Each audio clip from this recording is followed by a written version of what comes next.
Roy Suryo CS mengajukan judicial review atau uji materi sejumlah pasal di KUHP dan Undang-Undang ITE ke Mahkamah Konstitusi menyangkut pasal pencemaran nama baik dan fitnah.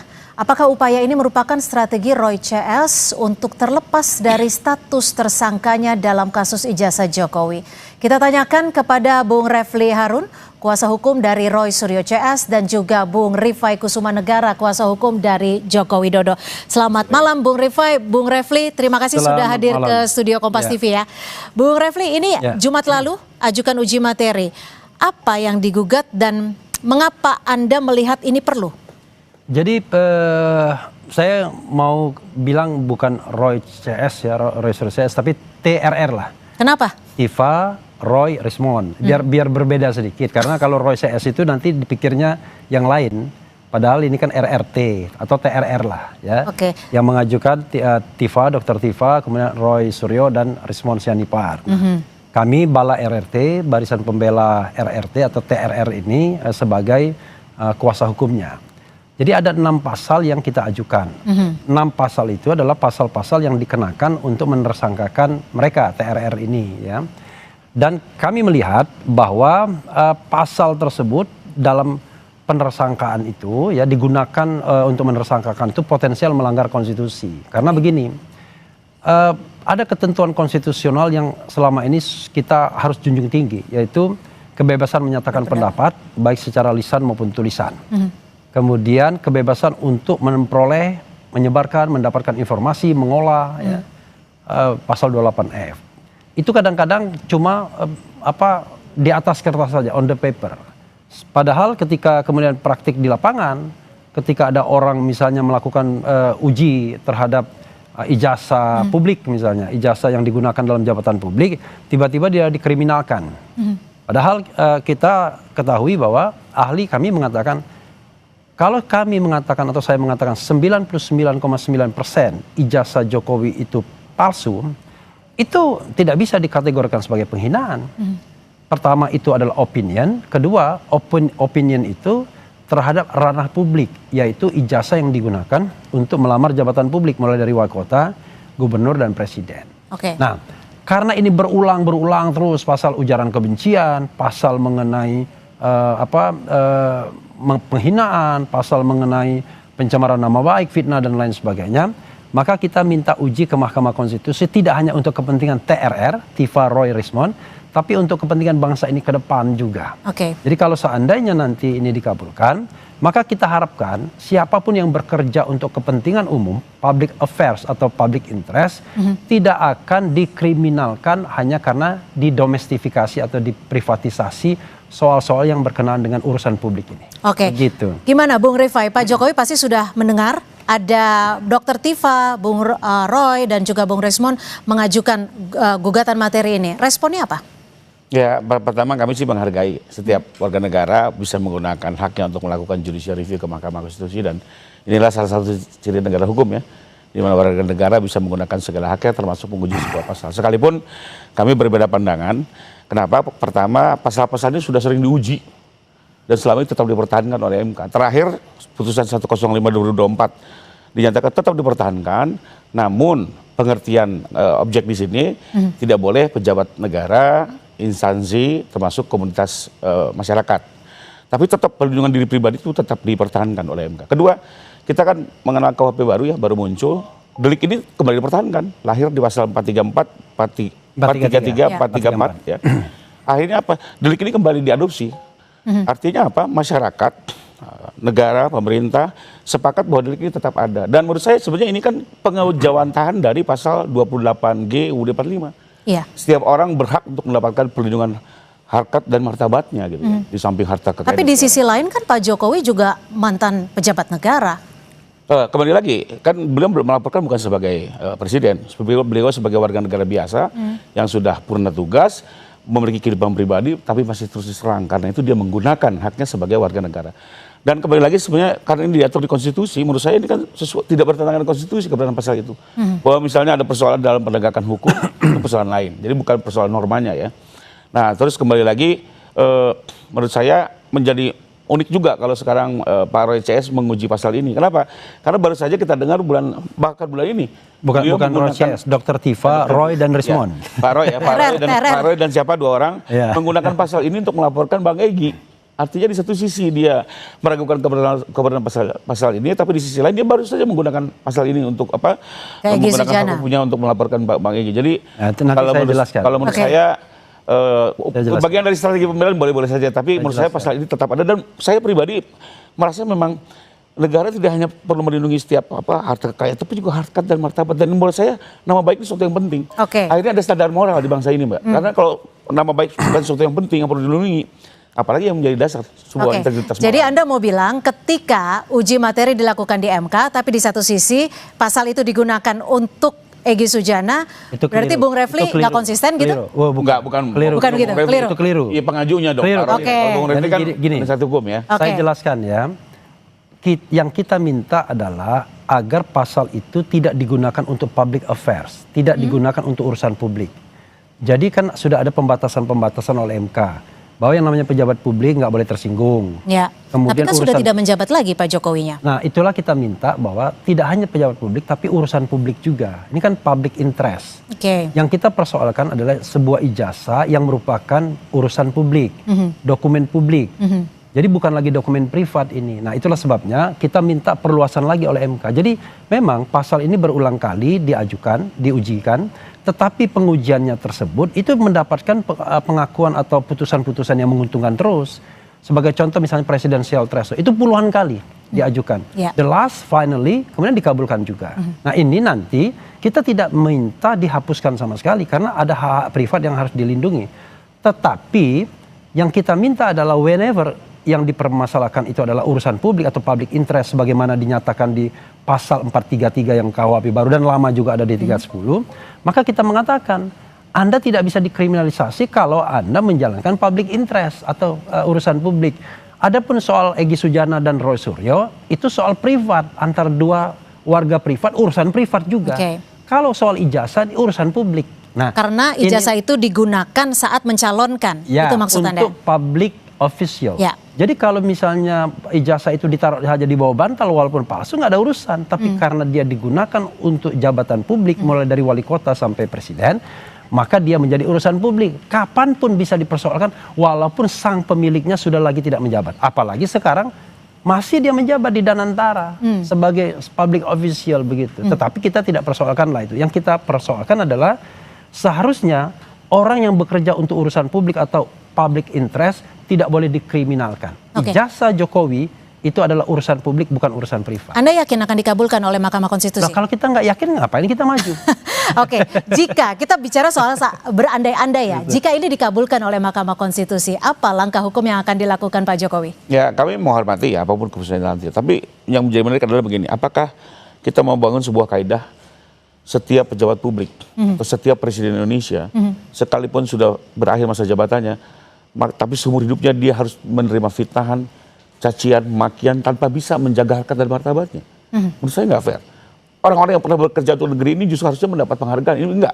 Seolah-olah kalau kaidah ini dibangun adalah seumur hidupnya setiap pejabat negara harus siap dicaci, dimaki, difitnah tanpa boleh membela dirinya. Apa bangunan itu yang mau kita bangun dalam itu keliru juga bermasyarakat gitu.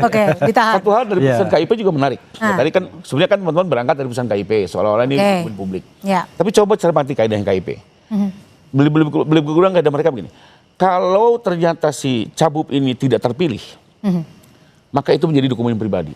Kalau dia terpilih menjadi dokumen umum. Artinya kalau tidak terpilih tetap private. Ini sekarang pejabat ini sudah berakhir.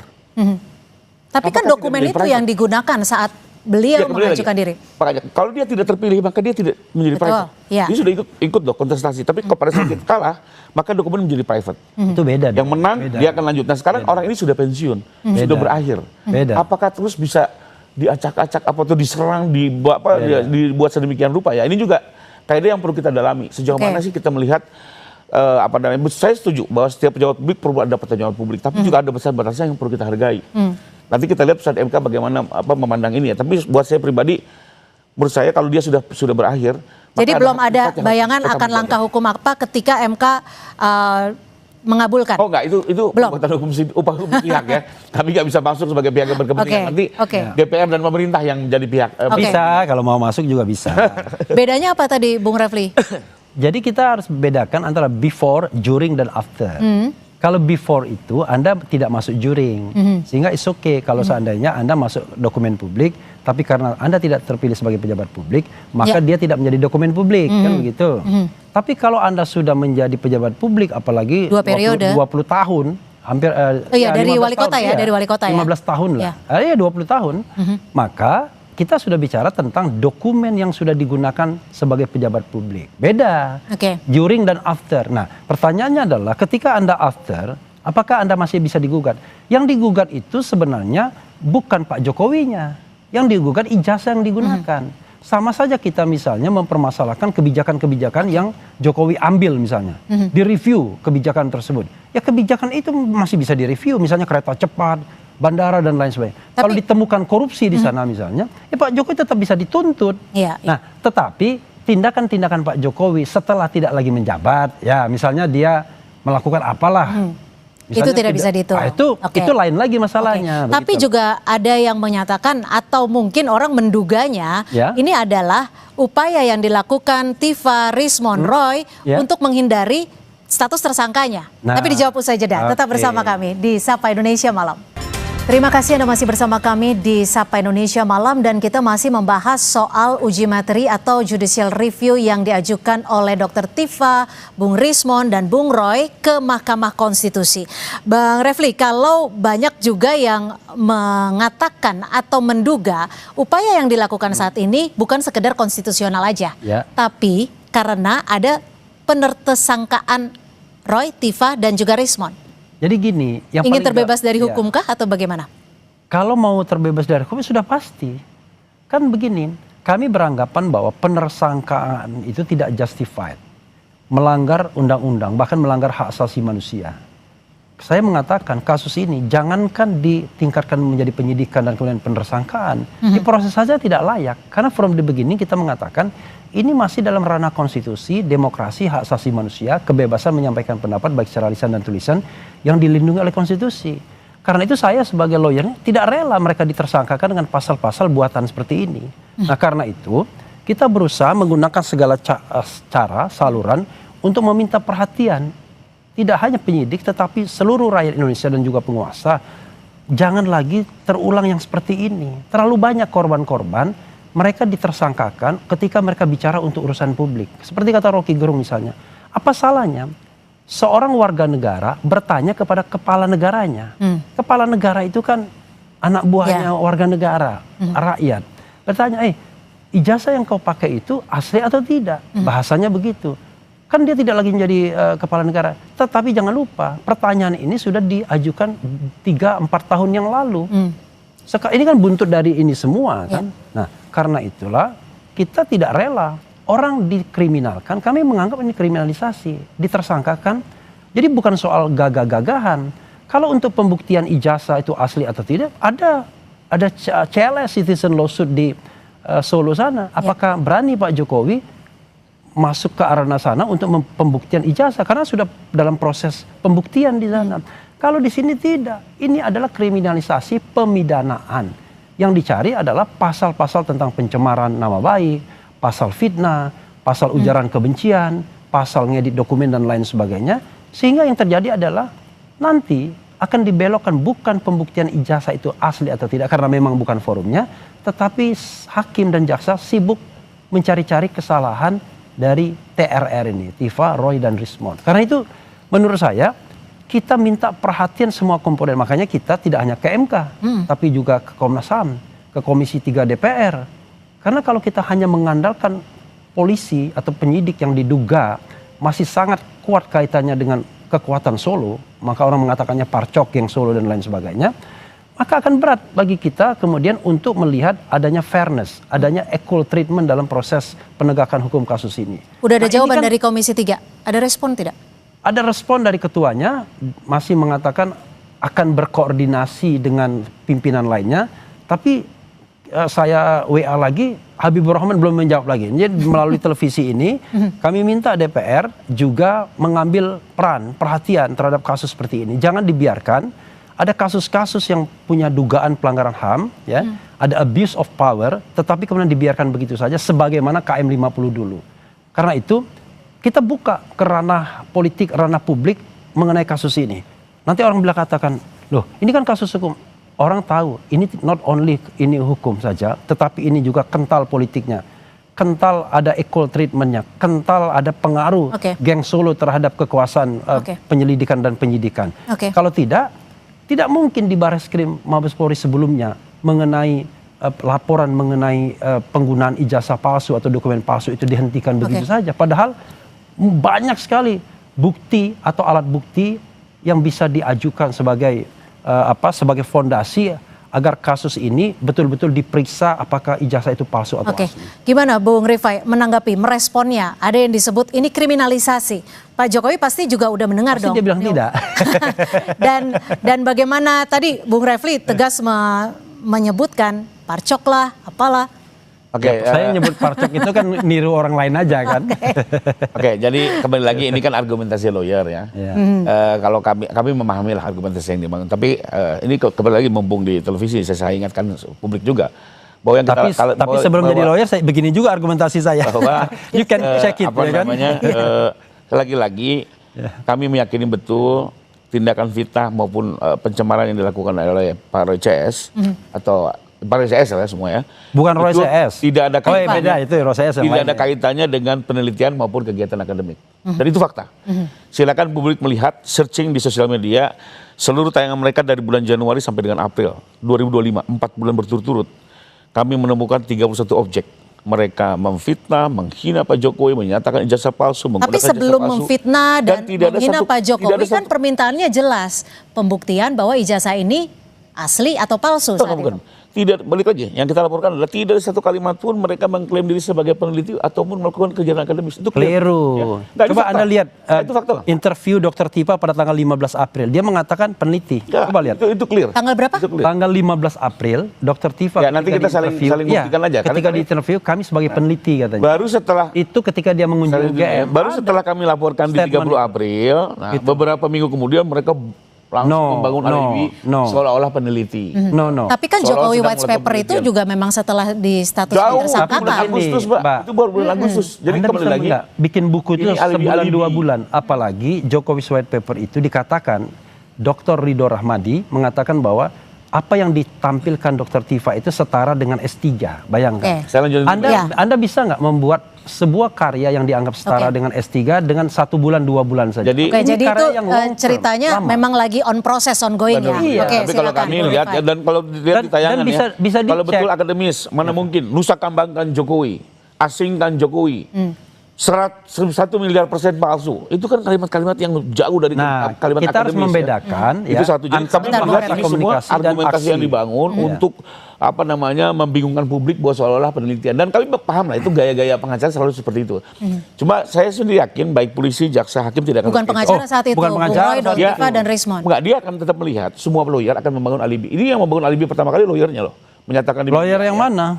Ya nanti lihat di tayangan. Abang belum masuk waktu itu. Nah dari situ masuk. Bung Refli belum join ya? Dan saya tanggapi. Ini alibi murahan yang udah sering terjadi kok yang seperti ini. Tapi saya yakin juga hakim tidak akan terkecoh. Karena yang kami laporkan adalah 31 objek. Silakan dilihat di 31 objek. Yang paling krusial 3. Mbak, buku baru muncul bulan Agustus. Ini kan hanya. Tapi tadi udah dijawab. Karena kan butuh proses untuk membuat buku. Kembali lagi ini hanya alibi yang dibangun. Nah terus. Anda bisa bikin setara disertasi hanya waktu 3 bulan. Saya satu fakta ya. Kami sebagai kuasa hukum tidak pernah meminta-minta untuk penahanan. Tapi kalau relawan berkali-kali meminta untuk penahanan. Nyatanya ditahan nggak? Tidak kan? Artinya polisi tidak bisa diatur. Bukan nggak bisa diatur. Polisi itu dikontrol oleh Solo menurut saya terlalu terlalu berlebihan. Nah, soal kasus lemah tidak lemah, biarkan nanti di persidangan. Apalagi di pasal 312 maupun di pasal 434 KUHP baru, lebih kurang gini Mbak. Dalam konteks delik penghinaan atau fitnah, si tertuduh bisa dia membuktikan kebenaran tuduhannya. Kedua, dia bisa terbebas karena alasan pembelaan diri ataupun terbebas karena kepentingan umum. Tapi ini semua hanya bisa diuji oleh hakim. Jadi kembali lagi, boleh saja dibangun sekarang, tapi nanti harus hakim memutus, tidak ada kewenangan penyidik. Tapi kalau kita melihat flashback kebenaran beberapa tuduhan tahun itu, ke ya. belakang, Jadi kan memang kasus itu di ijazah persidangan Jokowi terlihat. ini sebenarnya sudah lama loh. Sudah lama dan sudah selesai, sudah clear, udah Nggak nggak ada persoalan. selesai. Tapi Gimana nggak- selesai? Ini kan dibangun lagi ya, secara Nggak selesai. setelah beliau turun, Tidak pernah selesai. diangkat lagi tanpa sekarang. Pak Jokowi akan menampilkan ijazahnya di pengadilan. Selama ini juga sudah ditunjukkan di mana-mana. Oke. Nggak ada. Tapi yang pasti, Nggak pernah tapi tidak mungkin Dia pernah tunjukkan ditunjukkan. 15 kepada para Desember. tersangka yang kami Itu laporkan kan palsu melakukan juga. tindakan fitnah, Mbak. Nggak mungkin. Oke, gimana Kenapa? Bung Karena Refli? kalau kami Ya, tunjukkan, oke. langsung mereka tuding palsu dan pada saat Oke, palsu, apa yang mau Oke. delik ditanyakan? itu menjadi lemah. Apa yang Tapi mau kalau ditanyakan? asli, Apa yang mau maka fitnah ditanyakan? terbukti. Jadi Oke, ada 31 objek sosial media. objek dan itu rentan waktunya Dari Januari sampai April. sebelum menyatakan bahwa ini adalah Itu- bagian dari penelitian. Ya. Itulah yang kami protes. Anda bayangkan, melakukan sebuah tudingan pidana, tiba-tiba dikasih time frame yang gila-gilaan. Dari tanggal 22 Januari sampai 30 April. Ada 30 link dan lain sebagainya. Sampai gelar perkara khusus. Artinya Kita nggak berulang tahu. dan niat, Bang. Kita Tahan, nggak Bung Ref. ngerti sebenarnya tempusnya yang mana, lokusnya yang mana, peristiwa pidananya yang mana. Ini juga Coba sempat diucap bandingkan kali dengan oleh Sylvester. Kan ketahuan tuh ucapannya di depan Mabes Polri, kalimatnya seperti ini, sampai gelar perkara khusus kita nggak tahu. Nah, karena itulah lalu kemudian tiba-tiba main clustering saja. Oke. Dan tidak ada penyertaannya. Apakah sama perlakuan mereka misalnya? Kan lucu sebenarnya. Tetapi kita memahami ini sebagai sebuah kriminalisasi. Karena kita paling jelas itu adalah penggunaan pasal 32 dan 35. Nah, pasal 35 itu pasal yang paling lucu. Kenapa saya katakan paling lucu? Pasal itu ancaman hukumnya 12 tahun penjara. Ya. Nakuti kan? Tapi apa yang terjadi? Pasal itu adalah intinya ya mengedit dokumen yang tidak asli atau dokumen yang tidak otentik menjadi seolah-olah otentik. Otentik. Kan maaf kata, kan bodoh sekali penyidik kemudian mengenakan pasal itu kepada TRR, Tiva Roy Rismond.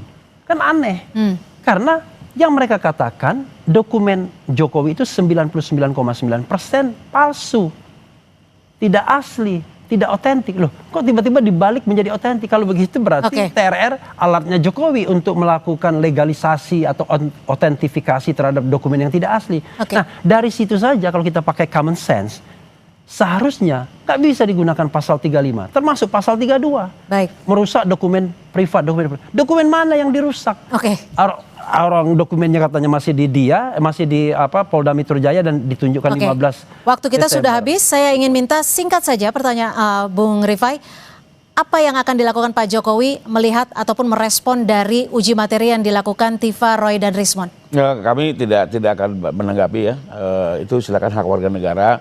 Sekalipun kami meyakini sebenarnya untuk pengujian pasal ini cukup kokoh ya, berkali-kali diuji ya. Bahwa mau dibawa ke ruang publik kemarin sudah ada di putusan 105 sudah muncul gitu ya. Bahwa ini memang mungkin dikaitkan dengan perkara, saya menduga seperti itu ya. Oke. Karena memang untuk mengajukan JR pun harus ada kepentingan. Dan kepentingannya karena ada perkara. Jadi buat saya itu oke-oke aja. Baik. Sekalipun Untuk menjadi yang uji materi ini konsistennya tidak akan begini, Mbak. merespon apapun ya? Kalau yakin tidak bersalah, itu kan bicaranya pembuktian fakta. Baik.